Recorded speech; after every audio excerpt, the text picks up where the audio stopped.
નમસ્કાર મિત્રો, વિડીયોમાં તમારું સ્વાગત છે। તો આજના મોટા સમાચાર સામે આવી રહ્યા છે। જે મિત્રો જામનગરથી રાજકોટના ઉષના કાર્યક્રમમાં બાઇક પર જઈ રહેલા યુવાને પૈકી રેસ લગાવી રહેલા જામનગરના એક યુવાનનું બાઇક સ્લીપ થઈ જતા ઘટના સ્થળે જ કરુણ મૃત્યુ નીપજ્યું હતું। જ્યાં મિત્રો આગળ વાત કરીએ તો જામનગરના બોડેશ્વર કાપ મિલની વિસ્તારમાં રહેતો હતો।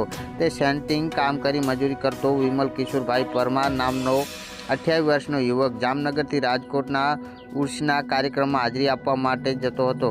તારીખ 26ના પોતાના ઘરેથી બાઇક લઈને નીકળ્યો હતો, જેની સાથે અન્ય કેટલાક યુવાનો પણ બાઇક સાથે નીકળ્યા હોવાનું જાણવા મળ્યું છે। જ્યાં મિત્રો આગળ વાત કરીએ તો જેઓ ફૂલ સ્પીડમાં બાઇક ચલાવીને રેસ કરી જઈ રહ્યા હતા, તે દરમિયાન વિમલ પરમારનું બાઇક લૈયારા ગામમાં પાટિયા પાસે સ્લીપ થઈ ગયું હતું અને તેને ગંભીર ઈજા થવાની બનાવ ઘટના સ્થળે સામે આવી હતી। કમકમાટી ભર્યું મૃત્યુ નીપજ્યું। આ બનાવની જાણ થતાં ધ્રોલ પોલીસ સ્ટેશનનો સ્ટાફ ઘટના સ્થળે દોડી ગયો હતો। જ્યાં મિત્રો